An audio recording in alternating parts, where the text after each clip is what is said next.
What rookie just got compared to Christian McCaffrey by CMC's old coach? Who should be the third tight end off the board in FFPC leagues? And which Buccaneers running back should you back running to your fantasy titles this year? Plus, the former three-time FFPC Dynasty champ and Genesis 26er Stu Kuehne hangs out with us tonight as we analyze his draft, talk about his favorite rookie sleepers, and, of course, much more. We've got a great show for you. Dave Gerzak is here. I'm Eric Balkman. Stick around. Your high-stakes fantasy football hour starts now. Let's begin now. New cologne on. Feeling so good. Change the color to my phone. Orange Kool-Aid go good with Patron. No, hell no. It's still my ringtone. Free car wash. Had to clean up the Dodge. Give back when I can. Just playing my part. Church folks had a fish fry. Mustard. Hot sauce. Light bread. French fries. Love for the big guy. Hit the park. Blowing, showing off their house, nappy roof on the radio, and you know it about last night they hit the big three, bought some Air Force One, 4 call teams, man I'm loving BG. Broadcast live and heard around the world, you are now listening to the most entertaining hour of radio on the planet. It's the High Stakes Fantasy Football Hour presented by MyFFPC.com with your hosts Eric Balkman and Dave Gerzak. The High Stakes Fantasy Football Hour is your home for football analysis from the best fantasy players in the world. And now, because no one else was available, here are Eric Balkman and Dave Gerzak. Cause I'm still above ground, that's the reason I pray. Got my car cleaned up, now I'm ready to play. Make a call to the stick, say I'm headed that way. Heard my cousin cooking out, I gotta get me a plate. Thank you kindly, Rob. Greetings and salutations to all of you Balkaholics and Gerzak addicts. Welcome once again to the latest episode of the High Stakes Fantasy Football Hour presented by MyFFPC.com. I am your slightly above average host, Eric Balkman. My co-host is the patron saint of fantasy football, the Dizzle, Dave Gerzak. Coming up on tonight's show, we're going to take a closer look at the turnstile backfield that is the Seattle Seahawks. We'll tell you whether a certain AFC North rookie makes for a nice redraft sleeper. And Genesis 26er Stu Kuehne will be here momentarily to talk not only about his defending championship in the 250 26er 3.0 league, but his Genesis draft, Darren Waller, Julian Edelman, Patriots rookie tight ends, and a lot more. Shout out to the chat room right now. It's already hopping in there. If you guys have any questions, post them right inside there. Twitter is at HSFFO, at Eric Balkman, at David Gerzak. Stu is on Twitter at Stuart Kuehne. That's STEWART KUEHNE. Facebook.com/HSFFO or 347-426-3682. That's 347-GAME-OVA. And highstakesfantasyfootball@gmail.com is the email address that our producer and mutual friend Rob and our audio engineer, my best friend Bryce, will be ransacking as we get to those questions in the fantasy feedback segment later on in the program. All right, so a couple of things that we want to point out before we get going. Obviously, Dynasty startups available launching this weekend, so if you want to get in on that, now is the time. Best Ball Slim Leagues, Best Ball Classic Leagues, all best balls active right now at myffpc.com. And then the Football Guys Players Championship, a $500,000 grand prize, $3.1 million prize pool. The early bird promotion is live, so make sure you're hopping in on that, getting your team and drafting it as soon as possible to pick up that free FFPC $35 team credit. And, of course, the FFPC main event early bird is going on right now. Go ahead and sign up for that. Save $100 on your first team, and you can save up to $400 on each additional team. That is myffpc.com. Been a couple of crazy weeks here. We've had a Wednesday night show, and then we had a program 2 hours last week where we covered Genesis, Revelations, and Apocalypse, of course. A lot of fun. You had a lot of callers, talked to a lot of FFPC drafters, a lot of people drafting in the Football Guys Players Championship, as well as the FFPC main event. Let's get into the Fantasy Flash here. Thanks to Football Guys, Roto-World, and Rob for tonight's rundown. Kicking things off with a tweet from Jameson Hensley. Jameson Hensley, as you know, covers the Ravens for ESPN.com. He says the Ravens general manager Eric DeCosta thinks that second-round running back J.K. Dobbins is a, quote, three-down back. DeCosta went on. He's been extremely durable. He's an outstanding fit for what we like to do. He says that the Ravens need quality depth. He says it's the second time, or it's actually the second time that DeCosta has talked up J.K. Dobbins, and the front office thinks he is going to be an immediate contributor. Now, Mark Ingram is about to turn 30, but he's still going to be a big part of this backfield. But they're high on Dobbins, allegedly the number one player on their board. This is interesting, Dave, as Greg Roman is the offensive coordinator there. We know how much he loves to run the football. J.K. Dobbins right now, are you buying it? Let's talk about him from a dynasty standpoint right away. Matt Waldman, I was actually listening to him this week. He said J.K. Dobbins should be the 101. Yeah, you can make the case for it. I mean, Ingram is on his way out. I would not expect much this year out of Dobbins, but I definitely would next year. You do have to worry about Lamar Jackson. Taking a lot of those rushing touchdowns away from him, but he's a really talented back. I think you could make the argument for it. I would probably still have him third. Okay. Let's switch it over to redraft right now. J.K. Dobbins, Dave, is going off the board as running back 27 at the 5'10". And by the way, we're getting this ADP from FantasyMojo.com. If you guys have not signed up there, it's great. He's the guy who's in charge of the Pros versus Joes every year, puts that together, does a great job with the FFPC ADP. J.K. Dobbins, running back 27 at the 5'10". Dave, Mark Ingram's going after him at the running back 29 at the 601. So given that they are going right around the same time, I suppose, well, let's ask you this question right away. If you could only draft one Ravens running back this year, and since they're going right around the same time, who would you rather have between the rookie Dobbins out of Ohio State or the veteran and the former Heisman Trophy winner out of Alabama, soon to be 30-year-old Mark Ingram? For redraft leagues, which one would you rather have this year between those two? I would personally go with Ingram, kind of hands down. He knows the offense. He had a great year last year. They're going to have at least some interruption to training camp, with the possibility of it being a major interruption to training camp. I don't see where Dobbins comes in and takes the job. And Ingram's not one of those players who just is kind of like, okay, he's a damn good football player. He's been in the league for a long time. He's a badass.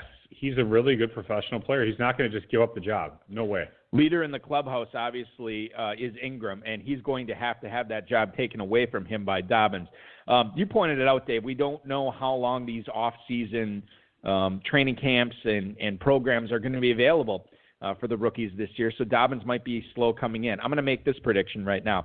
I think, and you and I have dealt with this too, there's a lot of rookie-itis going on in drafts right now, and I would imagine as more and more quote-unquote veteran high-stakes players are taking Ingram earlier, I'm imagining that his ADP is actually going to go up and Dobbins is going to go down to the point where they're going to flip-flop. I don't think that there's going to be a huge difference between the two, but I think I like Ingram better right now and going forward. Okay, let me pitch this to you.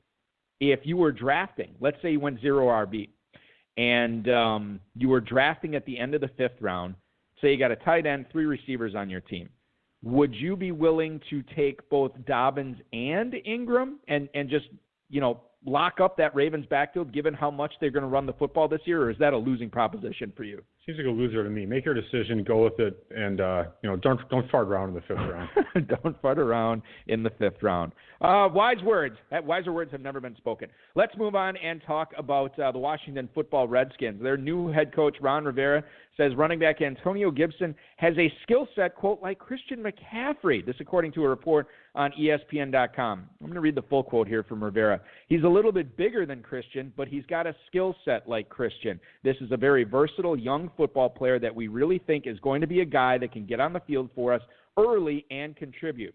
Antonio Gibson was drafted as the number 66 overall pick. He lined up all over at Memphis. No reason to think he won't line up all over in Washington, out wide in the slot in the backfield.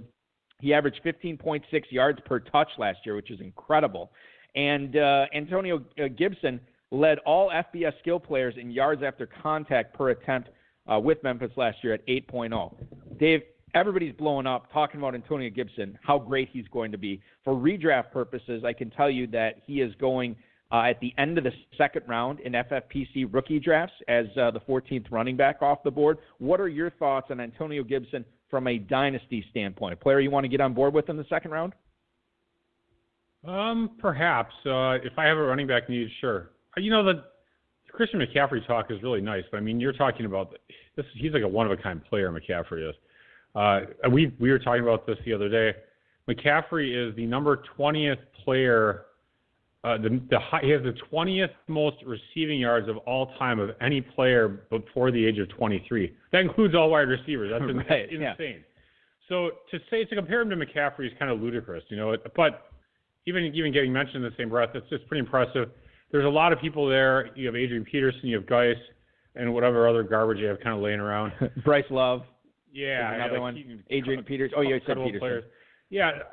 They're different skill sets. He's a receiving player. I don't know. I mean, it's how do you guys has to continue to get injured, which is likely. Peterson's going to retire soon, and then does he become a 3-down, PPR type back like McCaffrey?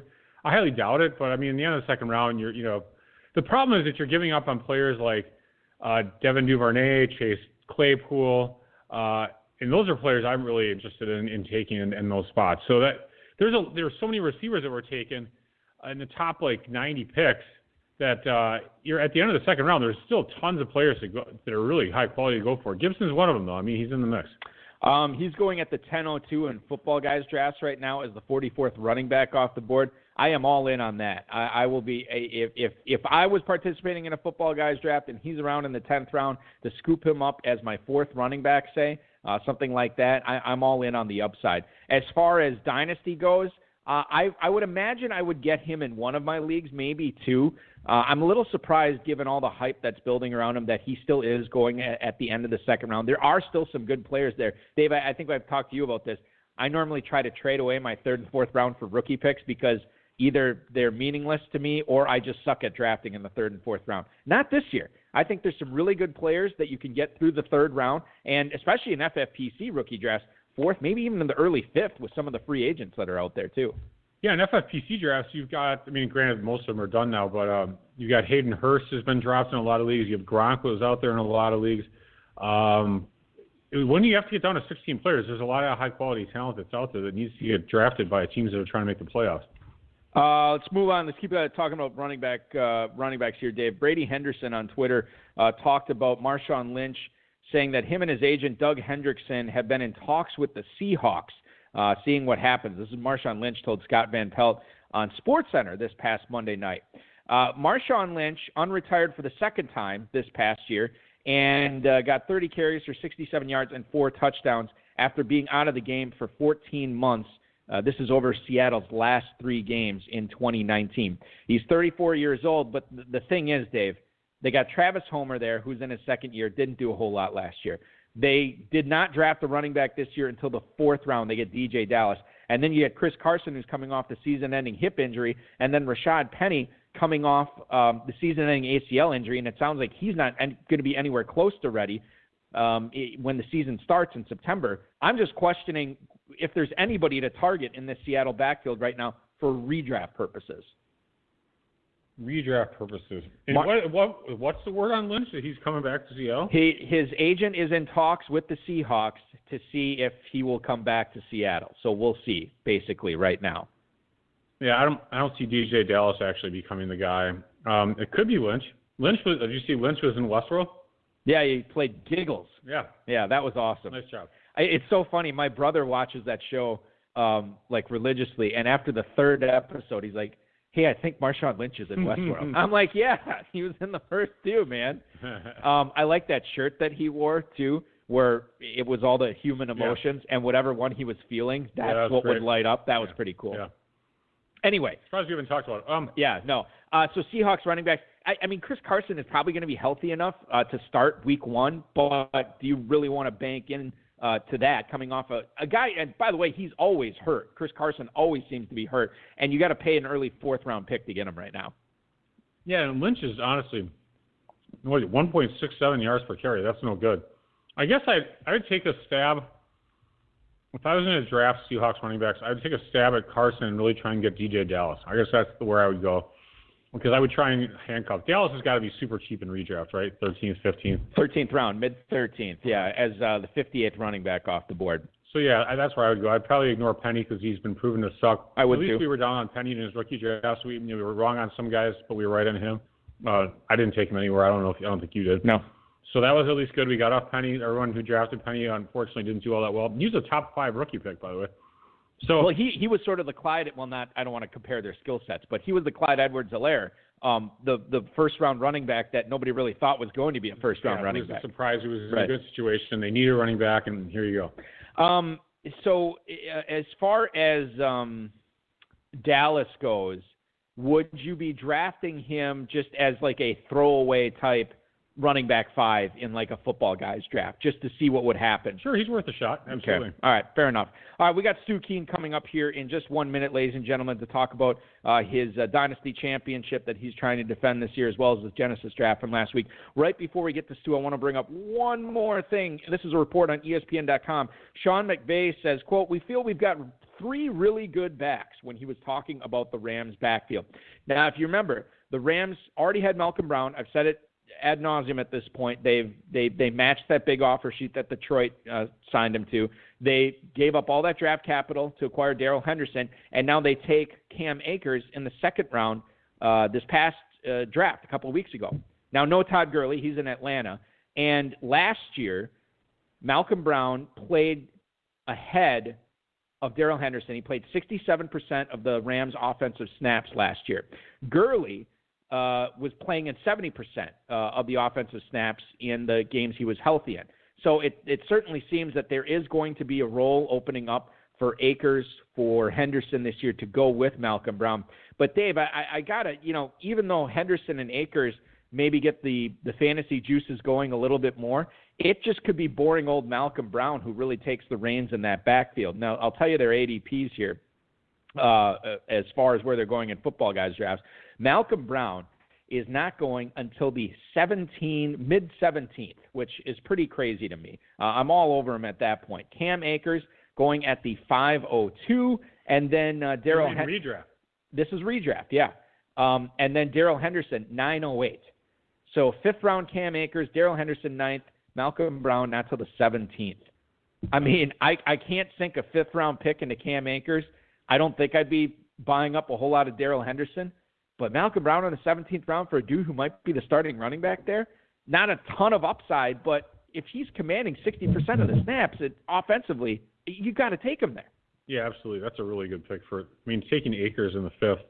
There's no rookie drafts diluting some of that ADP data? This is strictly football guys. Wow, I personally think that some people are looking at like the ADP in the draft rooms, that probably includes the rookie drafts, and then they're overdrafting rookies just by that nature. They could be, which is incredible. Which, by the way, do we want to?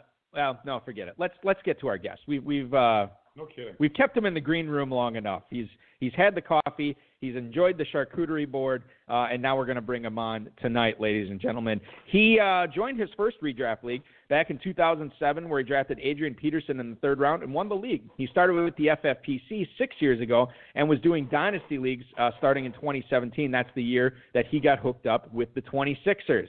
He's an FFPC Terminator League champ. He finished 14th in the championship round in 2016 and is the defending champion of the 250 number 26 3.0 league. He's here to talk about what he was able to do from the 1 slot in last week's Genesis draft, which you heard live on the High Stakes Fantasy Football Hour. Please welcome into the show Stu Kuehne. Stu, how's it going, dude? It's going great. Good evening, gentlemen. Good evening to you. Fresh off your Genesis draft, we'll get into that in a little bit. We do want to pick your brain, given what you did there, because I'll let the cat out of the bag. You did have one of my favorite teams in that draft. Before we get into it, Stu, can you tell the listeners what you're doing for a living? Sure. I'm the chief financial officer for a couple of companies that do helicopter and airplane flight scene tours over the Grand Canyon from the south rim of the canyon and Las Vegas. Oh, my goodness. Sweet. There's a first time for everything, Dave. That is really cool. This is the first time we've ever had anybody in that sort of role. So do you get to cash in on free helicopter rides whenever you want over the Grand Canyon? I'm sick of them. You own Domino's pizza franchises. Do you like pizza? Sorry, go ahead. I do like pizza. All right, back to his question. Yeah, no, that's cool. That's awesome, Stu. No, go ahead. You can answer it. Yeah, how often are you taking the rides? Are you jaded at this point? I am. I've been with the companies for over 23 years, and so early on I took a lot of flights. I mean, the canyon is so beautiful, and my favorite time of year to fly there is actually January. Not many people, and the snow on the north rim is just, the colors are just amazing. I bet that'd be super fun. Dave, have you been to the Grand Canyon before? Yes, but I was not in a helicopter. Unfortunately, on 4 wheels with my mom and dad. Right. Actually, I went with my kids and wife too, so that was really fun with everybody. Yeah, that's cool. That's awesome. Never through the air though. Yeah. Well, something to put on your old bucket list, Dave. Yeah, plus, I was always a big Magnum PI fan, the old one, so I always loved it when TC would take that awesome chopper all over the place. That was a cool chopper. Even like nowadays, it would be a cool chopper. I know that I do know enough about helicopters. There's those types which are really nimble, and then there's the more scenic type. What type of choppers do you guys fly? Do you have do you use both different types? Well, we have the Bell Long Rangers flying at the Grand Canyon, and then in Vegas we're flying the Airbus EC-130s or the T-2s. They're really nice, smooth flying and fast helicopters. Nice. That's really cool. Very cool. Very I'm very sure awesome. Ask more questions about this, but and probably better than the interview you're about to have. So anyway, one of the things we talked about last week was you selecting Mark Andrews at the 212 on Friday. I think I might have indicated that I was taking Ertz over him. I think you did indicate that, yeah. I'll even admit it right in front of you. But you can see the argument the other direction. So why do you like Andrews better than Ertz? Just curiously. Well, I like Andrews better than Ertz because Dallas Goedert is still in Philly and Hayden Hurst is on to Atlanta. Andrews is Lamar Jackson's kind of go-to guy, is one of them in that wide receiver core. I expect, Jackson to have a regression in 2020 and not quite repeat those awesome numbers he had in 2019. Andrews was tight end number 5 in FFPC scoring last year at 241.2 points, and Hayden Hurst was tight end 34 at 91.9. I do love Fantasy Mojo. The stats they got are great. I don't expect that production all to go to Andrews, but there isn't much depth after him. I mean, you got Boyle and Breland. And Zach Ertz was tight end number 4 in FFPC scoring last year with 261.6, and Goddard was tight end 10 with 177.7. I just like Andrews slightly better than Ertz, and so that's why I snagged him at the 212. So, Stuart, you had Andrews in a few leagues last year. I assume you watched him play a number of times. Yes, in fact, one of the 26ers, Jake, he was trying to get Andrews from me for I think it was the 105 for the rookie draft picks, and I declined the offer. Right. Yeah, that's smart. Yeah. I remember last year though. It seemed like around midway through the season, because you could tell Hurst because he's a red-haired guy with the long hair. He looked like he should be on Game of Thrones, like we talked about in the past. Yeah, maybe he was. But then, so you'd be like, oh, yeah, nice, a target to Andrews, but it was to Boyle once in a while. Wouldn't that bother you? It would irritate me, like, to no end. And be like, why are they throwing it to that piece of crap third tight end? Yeah, I'm just going, what the hell? The other thing to keep in mind, too, as we talk about Mark Andrews is, maybe it's lip service, and it very well could be. We've seen this happen before. But Lamar Jackson said he doesn't expect to be running as much as he was last year. I don't know if the coaches are on board with that. But if that happens, then he would be passing more, and you would think he'd be passing to his favorite target too. So there's always that to keep in mind when we talk about this Andrews versus Ertz thing. I'm sure it's not the last time we'll talk about it this summer. Stu, you also, speaking of tight ends, nabbed Darren Waller as your second tight end at the 501 in Genesis last Friday. Why was it important for you to double up at that position so early? And did the fact that so many of these guys in this Genesis draft are 26ers, you guys are in multiple leagues together, you kind of know who likes who and who's on to who. Did that play into it at all, that you wanted to make sure you got that second tight end because you knew that they were about to go quick? Well, the tight end and running back depth is pretty shallow, and I really like Waller. I mean, he was tight end 2 last year in FFPC scoring.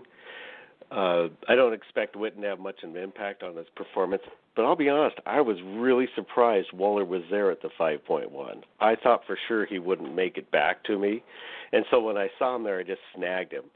I had no intention of going 3 running backs and 2 tight ends for my first 5 rounds. I've never had a draft start like that in any of my FFPCs, and so it just sort of fell that way. But after I made that Waller pick, I'm just going to myself, oh, man, Dave and Bulky are going to give you so much crap next week.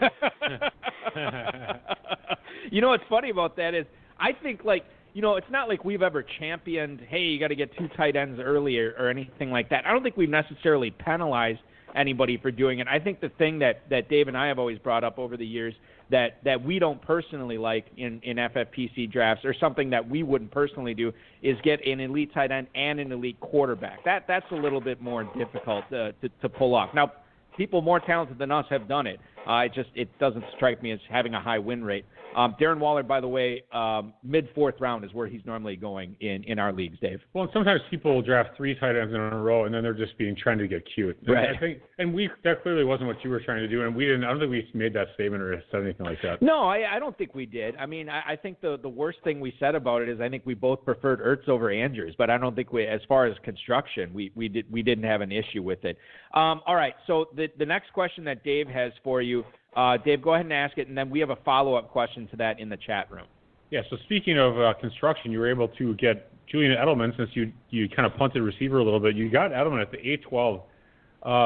His ADP is 808, so it's not technically a huge value compared to his ADP, but it seems like, to me, I agree with your picks contention that that he's just being drafted way too late. What do you think? Do you think FFPC drafters are underrating them this season without Brady? Absolutely. I mean, right now, he was wide receiver 7 last year in FFPC scoring. I expect him to be, is it Jarrett Stidham? Is that how you pronounce his name? Correct. He's going to be his go-to guy. I mean, New England is such a conundrum right now. What is that offense going to look like with all the changes that they've had? And so I will take Edelman all day long at wide receiver 35 or so. I think he's going to be in that 20 to 25 range. He's not going to be doing wide receiver 7, but where he's available, I'm taking all day long. Yeah, Julian Edelman, pretty crazy that, Stu, that you waited until the 6th round to take your first receiver, and Julian Edelman still ended up being your number 3 receiver on this roster. So nice work there. He's being drafted as the 36th wide receiver off the board, which is pretty crazy. And that was the question in the chat, is Edelman, where's he going to finish among the receivers this year? And 20 to 25 seems to be the prevailing opinion. What are the chances that he can carve out a wide receiver 15 finish this year, Stu, when you think about the lack of supporting cast around him in New England, and the fact that Stidham might just concentrate on targeting Edelman a lot since he can rely on him? That's a possibility. I mean, it's just he's the go-to guy there. I just it's hard for me to, when it comes to being the 8th round in fantasy drafts this year, it will be very difficult for me to not take Edelman if he's staring me in the face at that point. I think that's just crazy. Now, his ADP will probably rise, especially if we get some preseason and Stidham looks all right. Then you can see Edelman shooting up a round, maybe even 2 rounds. We'll see. But I think that his ADP will change over the next month or so. We're talking with Stu Kuehne, the defending champ of the FFPC 250, number 26 3.0 league, and as well as drafting from the one spot of Genesis, which you heard on these airwaves last week. Let's talk about Marvin Jones, because you took him about a round and a half of his ADP at the 901. What do you like about Marvin Jones in 2020, Stu? Well, I like Marvin Jones.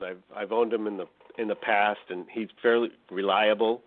That Detroit offense, they only added 1 wide receiver in the draft, and who I do like, by the way.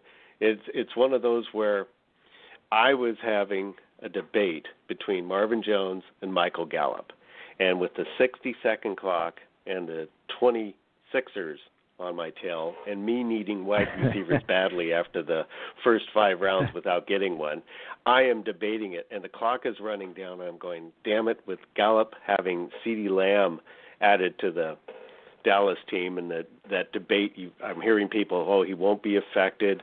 Other people are saying he's going to be dramatically downgraded because of CeeDee Lamb, and I'm just going, damn it. And so time's running out on me. I'm not proud of the pick, but I went with the guy who I'm comfortable with Marvin Jones. Yeah, you got to get your guys. Michael Gallup actually went 1 pick later to Mike and Todd Aaron right after that, so they went bang, bang after after you took Jones. That's interesting. Sometimes that's a little irritating, though, where you're like, oh, I'm not sure if I should take Marvin Jones or Gallup. And you take Jones and, like, right away, Gallup. It's like, you want to Gallup, too. Well, I mean, you know what's funny? He was probably happy. Yeah, I'm sure he's thrilled. That was awesome. He's like, oh, please don't take Gallup. Please don't take Gallup, and then take Gallup. Hey, Dave, I should bring this up. You know, the last 2 years, I've asked my son when I was on the clock late in the first round of my Dynasty drafts who to take. I give him 2 players. 2 years ago, I said Gallup or Pettis. He told me Gallup, nice. So he's right on that one. Last year was Devin Singletary or Arcega-Whiteside. He told me Singletary. Oh, shoot. So he is I'm going to start charging people on Twitter for his picks. Yeah, ask him about Gibson. They've been. What he thinks That's a great point. I'm going to do that tomorrow. Tomorrow for sure. Let's shift to Is that Dynasty. Carrington starting tomorrow? Yeah, Carrington starts tomorrow morning. Oh, that's so right. My first pick's in the third round. I'm sure I'll post it on Twitter, whatever he says. Who cares? I don't pick till the third round. All right, Stuart, back to our interview. So switching to Dynasty for a bit, since we just were. Was there a player that you drafted more frequently, like in your FFPC rookie drafts this past week? We'll call him the, let's see, there's the median, the mean. What's the other one, Bulky? Yeah, median, mean, and does it start with an M? Is it another M? I don't know. Medium, mean. It's not medium. Median. Okay. Mean. And mode. Hey, it's the mode. Yep, there you go. Hey, who is the mode in your Dynasty rookie draft, Stuart? Well, I'm in 12 Dynasty leagues, and I really normally don't value the first-round draft picks as highly as others. And so I only really had, of the 12 leagues, I only had 4 first-round picks, and 2 of them were at the 3 spot, and 1 was at the 5. And I got DeAndre Swift in all 3 of those, and I was pleased to pick him up at the 105. So that was one on my first round I was pleased with. But most of my picks don't start till the second or third round. But a player that I've really enjoyed picking up at all over the place is Quintez Cephas with Detroit. He was the 23rd receiver taken in the draft and the only one that Detroit drafted. He played well for Wisconsin, especially after he got his legal issue resolved. And I've picked him up anywhere from the 5-1 to the 7-7. And I'd like to be kind of a value drafter and pick up those guys that, are being a little undervalued, like Edelman and the redraft. And Cephas, there is some of the drafts, if I didn't need a wide receiver, I didn't pick him up, and he went undrafted in a couple of the rookie redrafts. But I like him just for his upside. And some of the pundits are saying that he's going to be the replacement for Marvin Jones when he leaves. So he's kind of the guy I'm looking for. But it's kind of funny when I looked at my recap of who I've drafted. It looks like I'm a Detroit Lions fan with my Marvin Jones, DeAndre Swift, and Quintez Cephas picks. It's just sort of how the rookie drafts have been working out for me so far this year. Yeah, I got a chance to watch a lot of Cephas, living in Wisconsin, and I'll tell you what, there's not really anything that he can't do. I wouldn't say he's elite at anything, but he's a pretty good route runner. He's got pretty good hands. He's really strong. I guess I can say that. He's a great blocker. The thing people knock him for is the speed, but I think that if you are utilized right in your offense, I think that you can overcome speed fairly easily, especially when you have a guy like Kenny Golladay on the opposite side of the field. So I actually like Cephas as a late pick, too. In fact, I was actually surprised when he decided to come out early. I thought for sure that he'd be coming back to Wisconsin given the depth of this receiving class in the NFL. And he might have been like a third-round pick next year. Who knows? I mean, I guess we'll never know, but he's got the chops to do it. The Patriots, Stu, in this draft, they drafted 2 tight ends, gave out some pretty good draft capital to make sure they got both Dalton Kuehne and Devin Asiasi. Which one would you prefer on your Dynasty rosters if you decided you were going to roster one but didn't have room for both? Not because of his last name, but Dalton Kuehne is the guy that I've been sort of focusing on because you can pick him up so late in the drafts. I mean, he's basically coming in some of the the rookie drafts in the 6th and 7th round he's falling there, and in the redrafts, if he's being drafted at all, it's in that 18 to 20th round.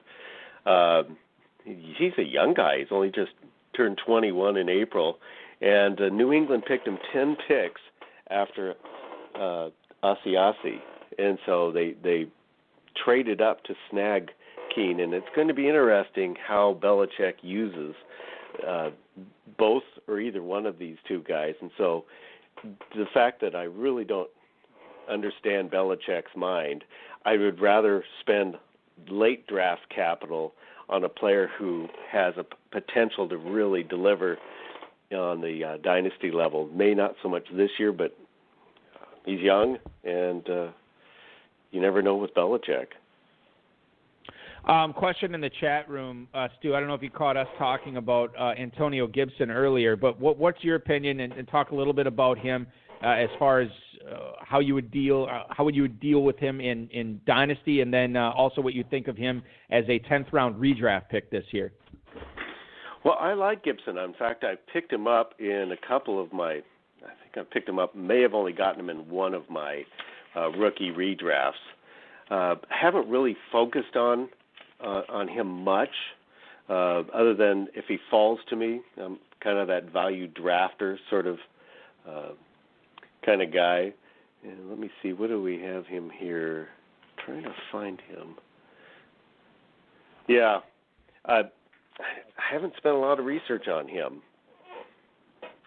He's the type of guy too that I think, like, in the pre-draft process on this show, Dave, we didn't talk about Gibson a whole lot, and now it like Stu says, all the pundits are going crazy for Gibson over the last week and a half or so as a big time pass catching running back. But I think the consensus is we all like him. We're just maybe a little bit down on him in comparison with a lot of people who just love him so far this year for Dynasty and redraft. Do you have a question for Stu on the Titans backfield, as long as we're talking running backs? Sure. Derrick Henry, they have hardly anyone behind him, so they drafted Darrynton Evans. Balky, is that the pronunciation? Darrynton, yeah. Darrynton. Darrynton. Yeah. Oh, what a lovely spelling. It's great spelling. Is he a must-get in both Dynasty and redraft?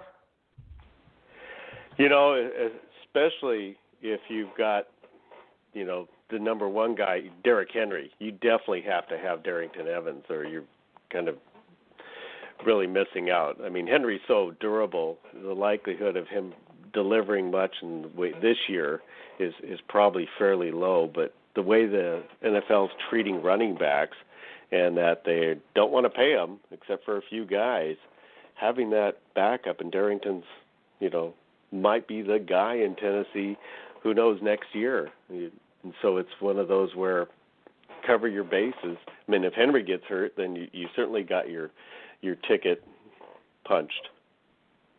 Yeah, I would say so. If I could just interject on your comment about running back shelf life. I went on Dynasty League Football today, dynastyleaguefootball.com. I'm a subscriber or whatever.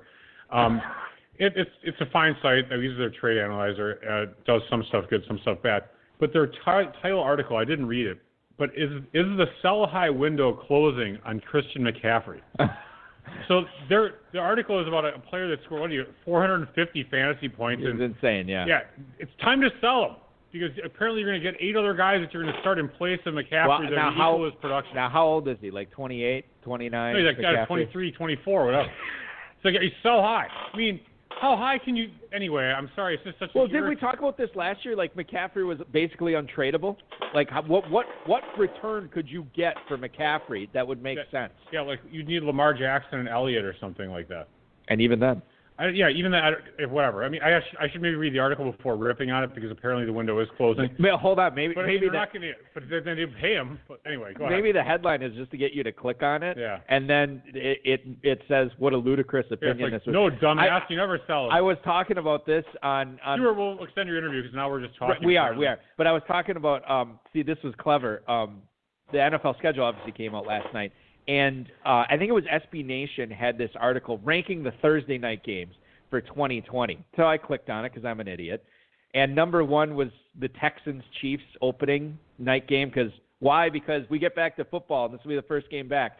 And then everyone else was tied for 13th because it was all about how Thursday Night Football was terrible. They did a write-up on each game, but it was still very clever. All right, Stu Kuehne joining us on the show tonight. He drafted Christian McCaffrey at the 101 in Genesis last week. He's also the defending champ of the FFPC 250 number 26 3.0. Stu, a couple of emails if we can get to them here tonight. This first one's from Ron in Jacksonville. We kind of touched on this a little bit. Any sleeper rookies I should target late in my FFPC rookie drafts? Thank you for the email, Ron in Jacksonville. We talked about Cephas. We talked a little bit about the Patriots tight ends. I don't think Gibson necessarily qualifies since he's a second round. What about some other late round rookies in your rookie draft, Stu, that you would hit on and are excited about? Well, let's see here. The ones that I've kind of, I like Justin Herbert. I've watched him play a lot for Oregon. He may not give you much performance, but in Dynasty, I might be willing to take a risk with him with the Chargers. He's one that I'm kind of, if I have need some quarterback depth, he's one that I'm willing to take a risk on. Dave, you like that? You like that call? Herbert? Yeah. You don't take a whole lot of quarterbacks in your rookie drafts, probably. I don't like his name. I don't like Herbert. I'm not going to draft. But Herbert. I'll tell you what, Dave. He does have the part. He looks the part. He looks the part. I'm honestly a little bit less interested. If I'm not taking Tua or Burrow, I'm probably not going to draft quarterbacks. Okay. I should bring this up too. Sigmund Bloom said this when we were talking about the Patriots tight ends with Stu. He said, "How can you like?" And you, Dave, you'll appreciate this. How can you like Devin Asiasi when his last name literally translates to so? How can you get on board with that? And Asiasi regular. And I'll tell you this: I am totally not going to take him in any leagues, any rookie leagues, just because of that point. Chevy Nova, Yeah, exactly. Jim in Watertown, South Dakota. Hey, Big Stu, are you on Team Mixon or anti-Mixon this year? Nice work in Genesis. That is Jim in Watertown, South Dakota. Mixon, once again, a polarizing character. Seems to be polarizing every single year that he is being drafted. Right now he's going at the end of the first round. Stu, your thoughts on Joe Mixon in redraft leagues this year? I am Team Mixon. If he's available for me in that late first, early second, I'm snagging him. He had some issues with his offensive line being pretty terrible last year, but they addressed that in the draft. They're going to get Jonah Williams back, the top 10 pick last year that didn't play at all because of injury. They get Joe Burrow in there, an upgrade over Dalton, a healthy A.J. Green. Dave, what's the over-under on A.J. Green games played this year? For me personally, 6.5. I literally was going to say 6.5. All right. So we are dialed in. Betting? On that. We can't because we both were going to say the same thing. I'll tell you what. To be a gentleman, I would take the over on 6.5. Or was that a joke? No, I mean I'll take the under if you want. I'll take the over. No, let's just keep the interview going. Okay, we'll keep the interview going. And 6.5 is pretty unrealistically low. I know that's kind of bullshit. I thought he was going to play in all of them last year. He played in none of them. So who knows? And by the way, he's a year older now. Dave, we want to get to Genesis analysis in a second here. Before we get to that, ask Stu our favorite question. Yeah, this is generally our final question, but now it's the penultimate question. Penultimate question, yeah. There you go. Who's a player you'll be looking at avoiding the early rounds this year, and a player you'll be targeting the middle rounds of redraft leagues? So for redraft, basically, you guys started the podcast talking about rookies being overvalued in redraft. And Clyde Edwards-Helaire, I love him for Dynasty, but in redraft at his ADP, which I think was about 2.7, I'm not going that early. There's too many other quality veterans available at that position. In the Genesis draft, Beast got him at 3.4. He went 2.2 in Apocalypse and 2.12 in Revelations. Again, Genesis, that's the ADP. So true. Yeah, it is. It is. What about Stu, a sleeper that you like in the mid rounds? Well, in the mid rounds, I'm targeting is Sterling Shepard. I can get him around 13. He was wide receiver 48 in FFPC scoring last year. But if he stays healthy, another year with Daniel Jones can only help. I expect him to improve upon that, and so I'm kind of investing him if I need a receiver for some depth in those later rounds. So I'm snagging some Sterling Shepard. All right, so here's what we're going to do here, Stu. The 26ers, this is by request. The 26ers had asked us our opinions on who did the best in the Genesis draft. And I'm going to go first here to give my analysis. Now, I think there's some delineation here when I went through this. There were 3 teams I really didn't like. There were 5 teams that I thought were all right and are going to be competitive. But to me, there are 4 teams in here that really set themselves apart. And those teams were Todd Burrows, at Todd from PA, who was drafted from the 11th spot. I really like to say that. Oh, sorry. Yeah, you're right. Okay, so Todd was drafting 11. All right. That's fine. I'll try not to listen. No, I'll say the names at the end. I'll just tell you the team, or should I not mention the teams I like? Who cares? Just go ahead. Okay. I'm sorry I interrupted. That's all right. So Team 11, I really liked. That was one of my favorites. I also liked Team 10.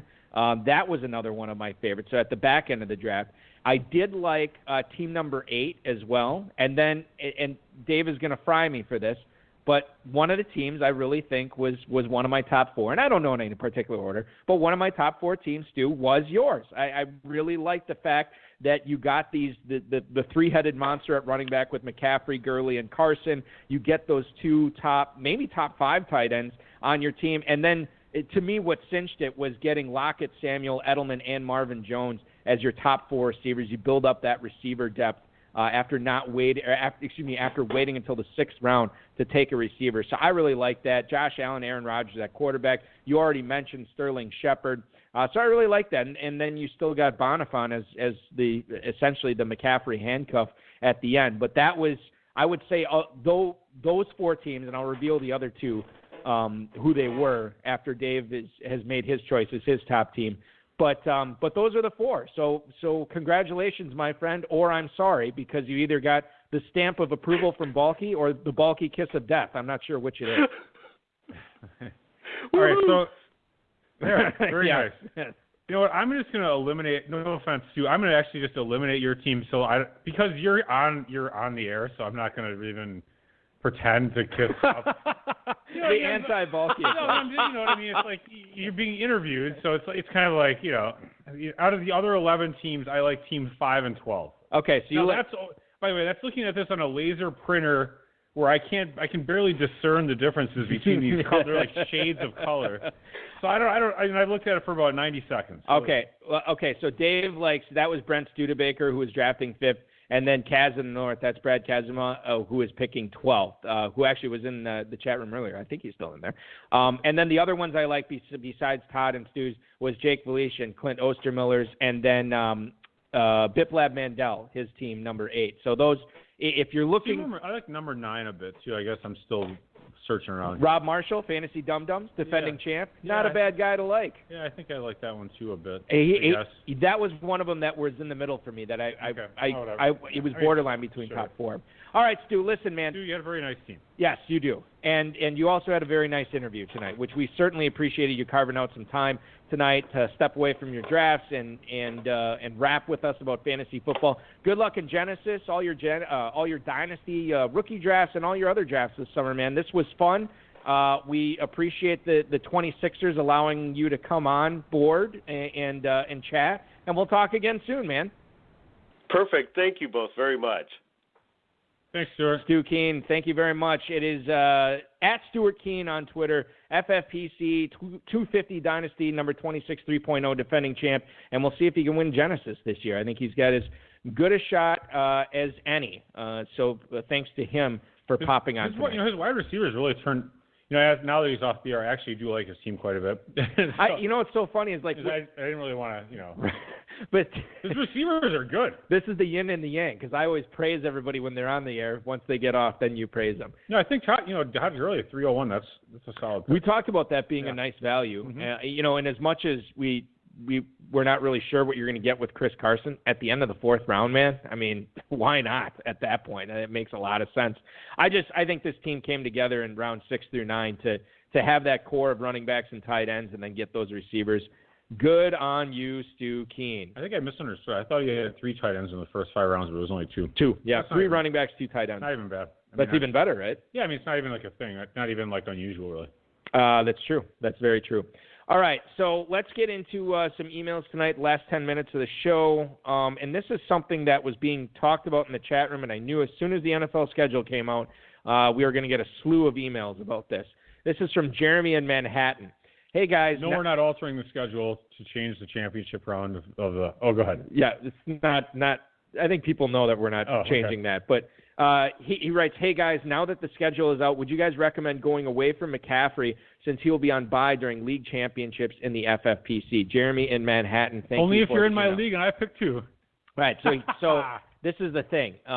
There was a lot of stuff on Twitter last night and today about Barkley versus McCaffrey. And then all of a sudden, all these people were defending Barkley as the choice, like, regardless of bye weeks. Like, he's just the better player than McCaffrey, which I really didn't understand. But listen, regardless, and I'll tell you this, when I get to Kentucky this year, I probably will end up with a lot of number 1 picks because you buy your slot there or whatever. People tend to not pay a lot for the 1. They always want to draft at the back end because of 3RR. Anyway, I'm taking McCaffrey in all of them over Barkley, and to me, it's not much of a decision, regardless of the league championship. Yeah, I mean, it's like when you're playing poker. You make a decision with the best information in front of you. I think that based on history, based on everything we know, McCaffrey is the pick. And if it turns out that it's incorrect due to injury, or Barkley could just outperform him, McCaffrey could have an off year, new coaches, and whatever. I still think it's the right decision given everything we know at the time. There's the odds of him outperforming Barkley and everyone else are good. I mean, it's probably less than 50% though that he finishes as the RB1. That's just how the nature of the beast. Mm-hmm. But he does have the best chance, in my opinion, of finishing that spot. How many running backs? I'm putting you on the spot here. How many running backs, Dave, do you think have? Yeah, that's a bad way to phrase it. Who's on the short list for finishing as the RB1 this year besides McCaffrey and Barkley? Who else could you see doing it? I guess Elliott would have to be up there. Sure. Kamara? Probably not, but he could. Okay. And who am I forgetting in the top 5? Oh, Dalvin Cook. Oh, yeah, he could. Okay, all right. And the other thing to keep in mind, and we say this every year too, and I think you've said this, is, you're going to have 12 weeks to figure out another running back to start in McCaffrey's place in week 13. If you get there, which he will help you get there because he'll be playing all 11. Exactly. So it's not like this is coming out of nowhere. You're going to be able to cultivate your roster and make sure you're loaded. And who's to say that Barkley's even healthy for week 13 or whoever you picked there? And a lot goes into it. So I'm totally taking McCaffrey. I think, like you said, using all the information we have right now, it's the best choice. Kyle in Kansas City. The one thing that is irritating is when people do, they get the number 1 pick, then they take McCaffrey, then they get him all 11 weeks of the regular season, and then they win in the playoffs because they have him, they week 12, and then they still complain. It's like, you knew all this stuff going in, and you got all these benefits. Right. And you still had the choice to not draft him, and then you did. And then heading into week 13, I'm going to bench McCaffrey. Yeah. And guess what? Everybody else had a bye week, Yeah, you will have McCaffrey you will have your first-round pick, health permitting, for the entire regular season. Yeah. Something the other 11 owners in your league, well, probably 11 other owners in your league, will not be able to say. Right. So there's something to be said for that. Don't whine. Right. Kyle in Kansas City, where does the value lie in the Tampa ground game this season in your drafts right now? In avoiding it. Thanks so much. Okay, so that is an answer, Dave. It is an answer. Ronald Jones, as far as his ADP, 812 right now. Now, the other guy it's actually not a bad price for Rojo. Right. And the other guy they drafted, Keyshawn Vaughn, 606. I'll tell you who I'm on board at those 2 ADPs. I can't believe that we go that much ahead of Ronald Jones. I would take Ronald Jones. It's rookie-itis, and I totally agree. In fact, I was listening to Matt Waldman and Sigmund Bloom from Football Guys, one of our good partners with the FFPC, and they said that they're unconvinced that Keyshawn Vaughn is doing. I think that's what they're saying. They're unconvinced that he does anything that much better than Ronald Jones. And Jones is not going to be a rookie. Jones is going to have the experience. Vaughn is going to be the one who has to adjust and carve his role. Yeah, and there's a chance that Vaughn outperforms Rojo. I just think it's so unlikely with probably these reduced camps. Yeah, I'm with you. And the 8th round makes a lot of sense. All right, moving on to, this is a guy we mentioned earlier in the show. Charlie in Hale Center, Texas. In non-dynasty leagues, would you label Devin Duvernay as a good late-round target, or is he still a year away? Devin Duvernay, Dave, out of Texas, is currently going at the 1705. In redraft leagues, I would consider him because of just the way if you think about the team, they have Andrews that they lost, they got rid of Hurst. Marquise Brown is like, to me, again, I could be totally wrong. He is clearly going to be like another Deshaun Jackson type of total hit or miss player. Maybe he could become Tyreek Hill, where he's actually an integral part of the offense, getting lots of targets. That's his upside. His downside, though, is like a D Jackson, not prime career D Jackson. So who are you targeting? I mean, who are they throwing to? I mean, Duvernay, they're talking about him actually getting playing time right away. He's a pretty solid. I mean, he's been liked by a lot of people. Like, again, Waldman liked him. I know the college football metrics guy, R.C. Fisher, likes him. I'm trying to think of other people. Wow. He's very productive. His combine numbers, if I recall correctly, were quite outstanding. His 40 time was great. Very productive. Go ahead. Miles Boykin, Chris Moore, Willie Snead, Jaleel Scott. Those are the other guys on Baltimore's receiving corps. It's dire. It's really bad. I mean, they did draft James Prochet much later in the draft. I'll tell you one other person who likes Devin Duvernay, Dave. This week's guest on the Road of his High Stakes Lowdown, Lou Dida. Normally I don't give away this information. You got to listen to it. Now you don't have to listen to it for this. He likes Devin Duvernay as one of his rookie sleepers this year as far as dynasty leagues, but he did like him for redraft as well. And I guess I read a report that when Duvernay got the phone call that he was going to be a Raven, that one of the first things he asked was, when can I get the playbook and get started? Like, he's ready to go. That's awesome. I drafted him in one league this year so far. I'd like to grab him, and I've been saying this. I said it the last couple months. He would have, I have to say it this way now, he would have looked great in a Green Bay Packers uniform, catching passes from Aaron Rodgers. But alas, it was not meant to be. All right, so final email tonight that we're going to get to. This is from Chris in Comfrey, Minnesota. Dear John and Peyton, with all the weapons Denver added this offseason, why isn't Drew Lock being selected higher in football guys' drafts right now?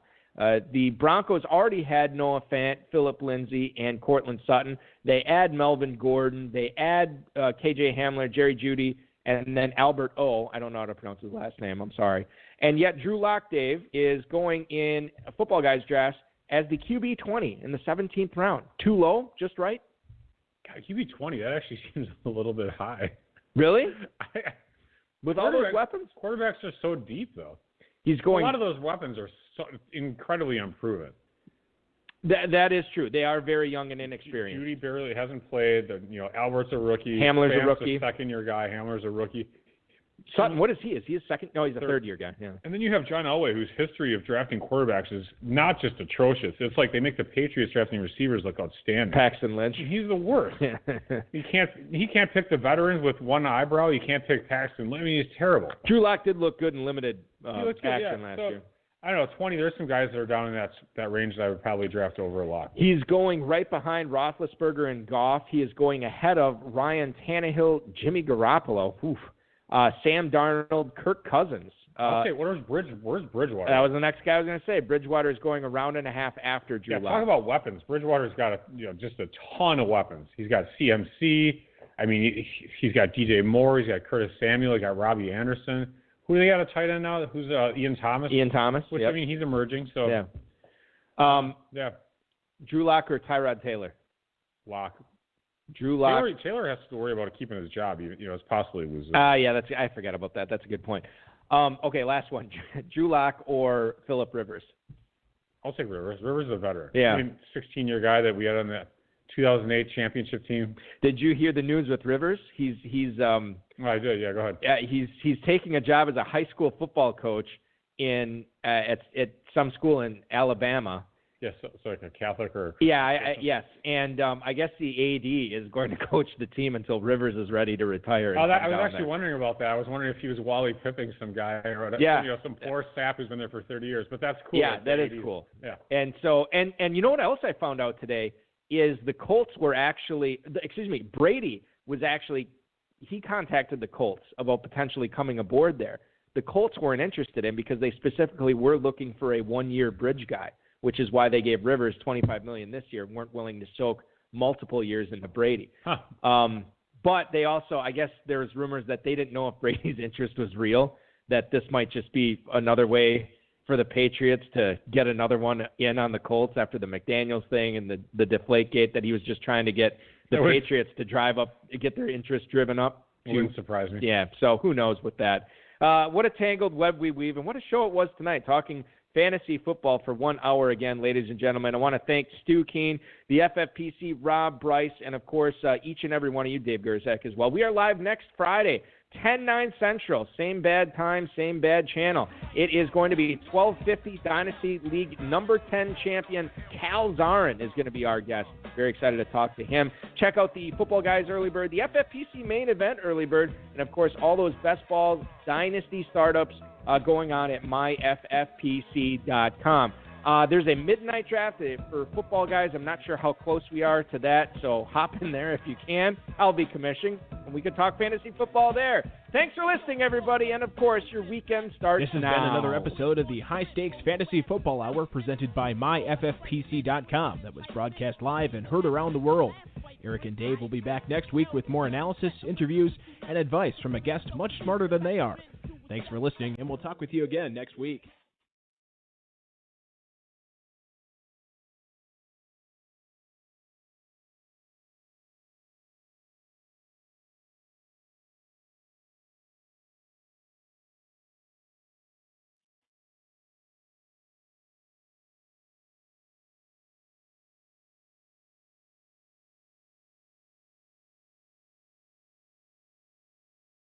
I got a letter from my daughter's preschool this week, manila envelope, and the top of it says, "This is for dads only."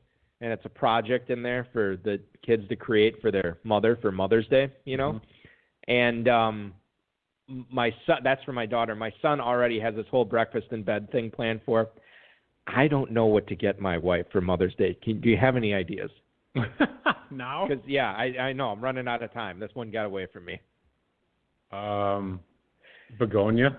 Is that a flower? Is that a flower? That's something I would get my mom. See, and I told her, I'm like, well, why don't we'll wait, after breakfast in bed, me and the kids will just take off. We'll go on a walk. We'll go to a park. We'll go somewhere, just to, and she's like, well, no, I want to spend time with the kids. When every day I get home and she's like, I can't take your children anymore, so I don't know what she wants to. Yeah. She doesn't want to be with them, but she doesn't want to miss them. This is the one time she wants to spend time with them. Yeah. I don't know what to do. I would suggest for you to get her. That's all right. I didn't expect you to. I got Kathy a Whoop. A Whoop. The Whoop strap. What is that? Is that like a wearable? Yeah. Like a Fitbit thing. Yeah, except it's cooler. What does it do? We've talked about this in the past. This is a sleep measuring thing and everything like that. Yeah, sleep, fitness, heart rate variability, It's some pro athletes wear. I got Jen a Fitbit a couple of years ago, and she took it very personally, so I'm going to stay away from that. Yeah, it's probably not the best. But Kathy wanted it. Oh, see, that's perfect. All right. Whatever. Sorry for this, everybody. We'll talk to you next week.